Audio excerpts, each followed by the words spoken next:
Hi, this is Mike Crow, and I run a home inspection business. In fact, I've run a couple of home inspection businesses. The true joy for me, though, has been helping literally thousands of home inspectors build really solid home inspection businesses as well. We can help a single-man operation be able to do over $300,000 a year, maybe all the way up to $400,000 a year as a single inspector operation. Even better for me is the 80-plus companies that we have helped be able to build million-dollar home inspection businesses. I would like to help you be able to do the same thing. Today we have the last segment from Mike's insights on the book Atomic Habits. He taught on this book at our last Mastermind event. If you'd like to learn more about our Mastermind and how you can be successful, go to MikeCrowReturns.com. So here's one of the things that he talked about on page 74 of going through the different things. He calls it habit stacking. Habit stacking. One of the best ways to build a new habit is to identify a current habit you already do each day and then stack your new behavior on top of that. Habit stacking. Now, I thought that was fun because what did I tell you this morning, Davey? Right? Oh, I call that stackables. I listened, sir. Yes, no, and look, I have created a whole series of how to say stuff, not just to myself, but to you, for you to understand how something works. If I build a business card, right, Ryan, and I get that business card right, how often do I need to rebuild that business card? Maybe never. We haven't redone ours now for, 10 years, okay? I build the right kind of brochure. I don't have to build another one. Those are stackables, right? So I get the script on the phones right. I get a PowerPoint presentation right. I get my big bang marketing route right, okay? And I visit those 10, 15, 20 offices. Remember, 10 is the minimum. 10 is the minimum, okay? I tell people 10, they go, well, I'm hitting 6 offices a week. And I'm not really getting the results I want. Well, you freaking idiot. Yeah. I want to tell you a story real quick. I had a lady in my office one time that just was not getting the job done. And I had decided to fire her. And I dream pretty lividly. I talk in my sleep. Susan will tell you I talk in my sleep. And I knew I was going to fire this lady the next day. And in the middle of the night, Susan was going, what was going on? Because, you were saying, you so-and-so, get your blankety-blank out of my office. I don't ever want to see your blankety-blank, you just blankety-blank this and blankety-blank that. Susan was going, I was going, wow. I was saying that in my sleep. She said, that's exactly what you were saying. Blankety-blank. Blankety-blank. You didn't use any cuss words. You just said blankety-blank. And she told me, she said it. I don't know, because I don't remember it consciously. So I'm not going to get into chapter 6, but I will tell you chapter 6 is incredibly important, and it's about changing your environment. Okay? I'm going to go back to chapter 5 in a second, but I wanted you to see this graph, and I want to make sure that you earmark page 82, and I want you to think about it. Okay?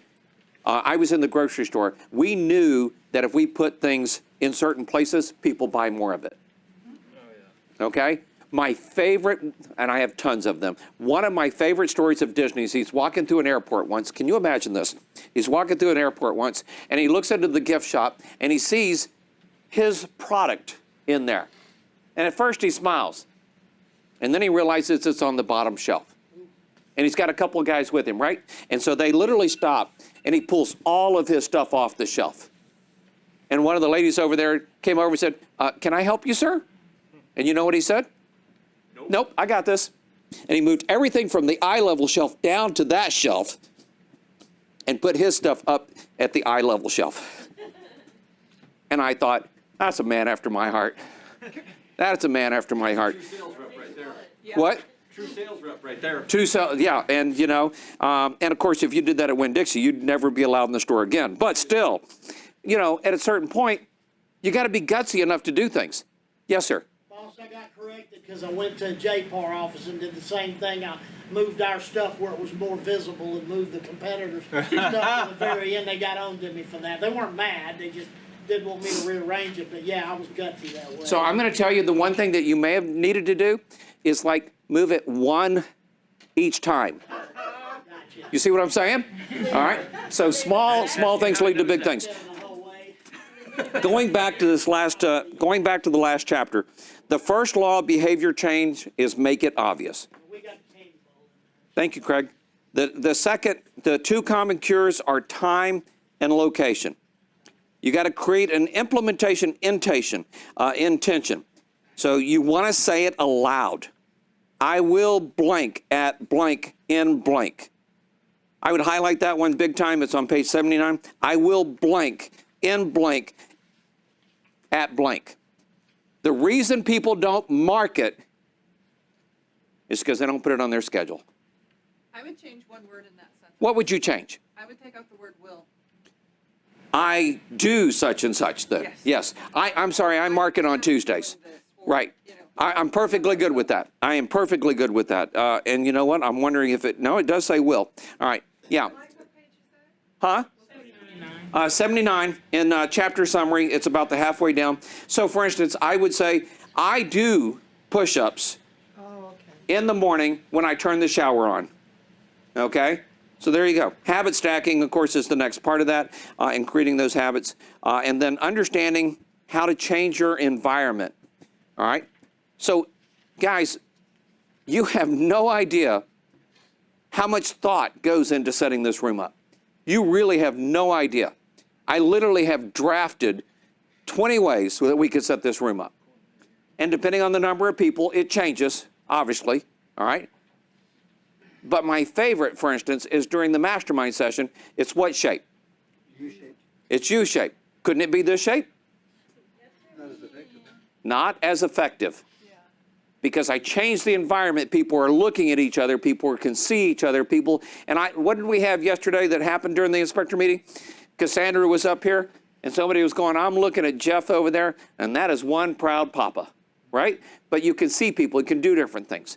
But today, this is our bonus day where we're teaching stuff, so we set the room up slightly different inside of that. And it's kind of interesting that you said that because we talk about the brochures.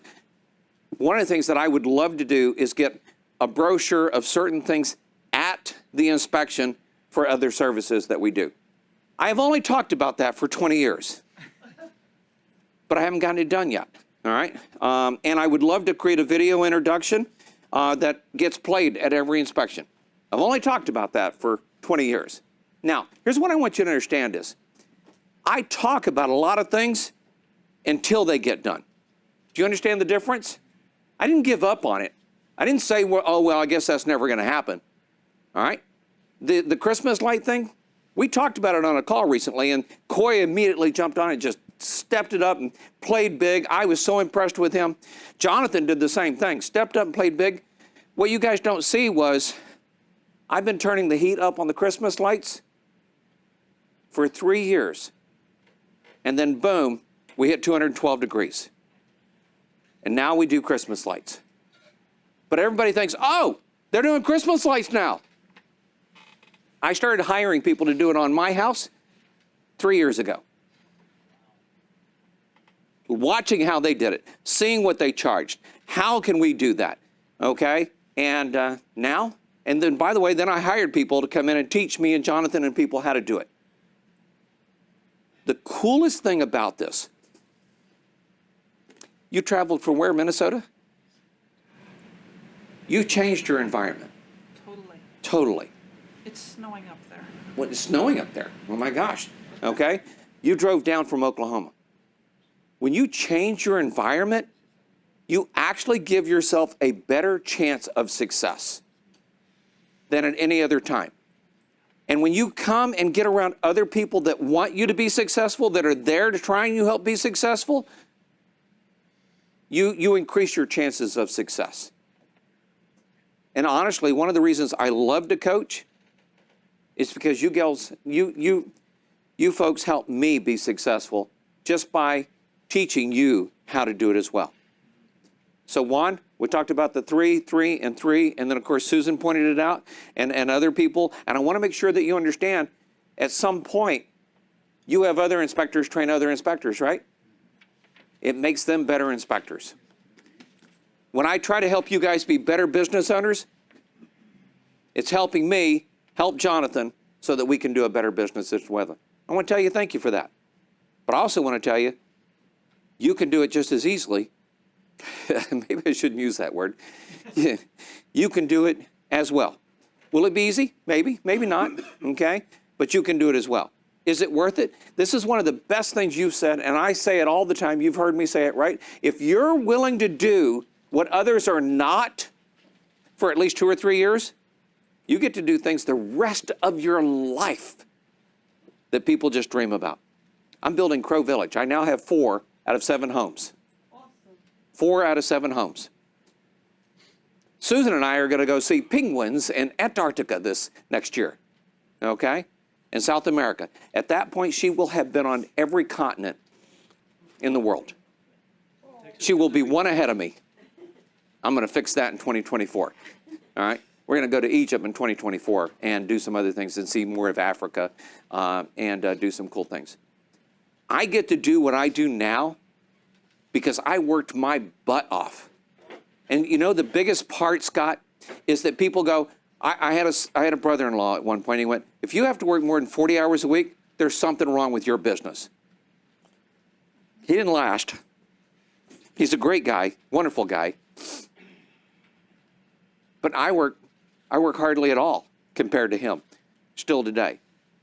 And there are people, you see them, okay, that are working. And by the way, sometimes they work because they want to. Miss Belinda doesn't have to be here. And I'm not going to tell you how old she is. She'd get mad at me. She didn't have to be here. She wants to be here. God has sent her here to help me help people. Thank you, Lord. And the real thing is, the more that you work at doing the right thing, the more right things are attracted to you. The more you want to be around other successful people, the more successful you'll be as well.